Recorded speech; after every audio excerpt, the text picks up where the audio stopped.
Champion na ang New York Knicks at nangyari ang lahat ng to dahil lamang sa pagpayag ni Jalen Bronson na bawasan ng lagpas $100 milyong ang kanyang magiging kontrata sa New York Knicks. 2 taon na ang nakakaraan at kung paanong nabuo ang championship team na to ng New York Knicks na wala man lang ni isa sa core ang kanilang nakuha sa lottery draft. Simulan natin kay Jalen Bronson 2 years ago, nag-sign ng contract extension for 4 years ang player na to ng Knicks na nagkakahalaga ng $156.5 million.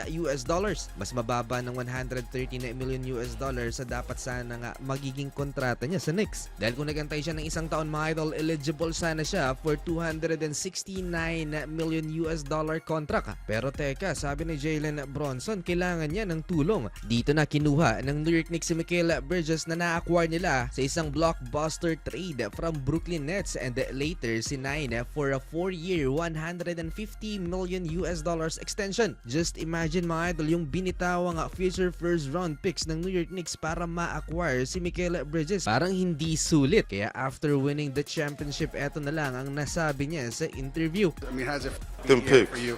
You talking about them pigs? Yes, sir. That talk. Hey, them picks. One of the most important piece sa championship na to mga idol si Mikal Bridges. Former teammate siya ni Jalen Bronson sa Villanova at yung mga 3-pointers niya sa finals at ang mga defensive stops ang naging X-factor kaya nahirapan ang Spurs.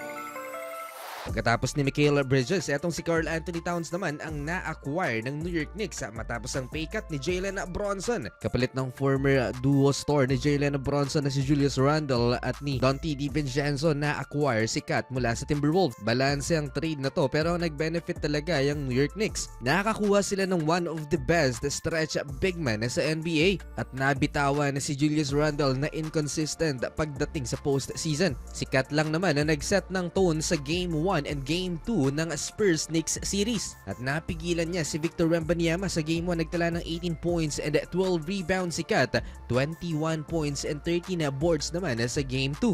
Nag-viral din yung ginawa ni Towns mga idol nang palapitin niya yung Knicks fan kay Dylan Harper. This basically a high IQ play for Towns para hindi mabigyan ng space si Dylan. Ang resulta, 29-point comeback ng New York Knicks sa Game 4. Though naging liability sa Game 5 si Karl Anthony Towns, 1 out of 7 sa field with 5 turnovers at na-fouled out din siya. Hindi yun nagmatter dahil at the end of the day panalo pa rin naman ng Knicks. After the Game 5, during celebration, tinawagan ni Karl Anthony Towns si Ant-Man at syempre tuwang-tuwa ang kanyang former co-star. At kung kontrata ang pag-uusapan, napakalaki ng perang matatanggap niya for 4 years kumpara kay Jalen Bronson. Kung kay JB ay $156 million lamang in 4 years, 220 million supermax extension for Cat. Pero ang contract na to ay pinirmahan niya habang nasa Timberwolves pa si Towns. Malaking factor pa rin yung pay cut ni Jalen Bronson para kayanin ng New York Knicks ang payroll ni Karl Anthony Towns. Until 2028 pa ang contract niya.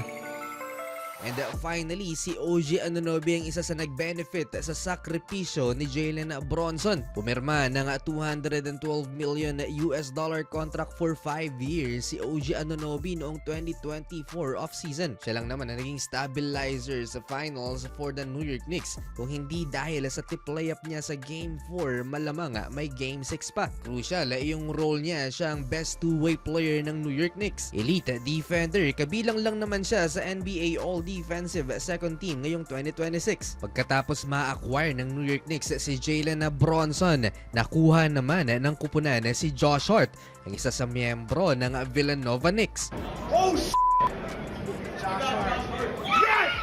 Si Bronson lang naman ang most excited mga idol nang malaman niyang na-trade sa Knicks si Josh. Si Josh Hart yung nagbibigay ng energy at malaki yung impact niya sa pagkuha ng rebound, hustle at defense. Sa Game 5, nagtala siya ng 13 points, 11 rebounds, 2 assists and only 1 turnover. Isa rin si Hart sa nag-benefit ng pay cut ni Jalen Bronson dahil noong 2024, nag-sign siya ng 4-year $80 million contract extension. Yan ang starting 5 ng New York York Knicks all throughout the NBA season at lahat ng yan mga idol hindi nakuha sa draft lottery ng New York.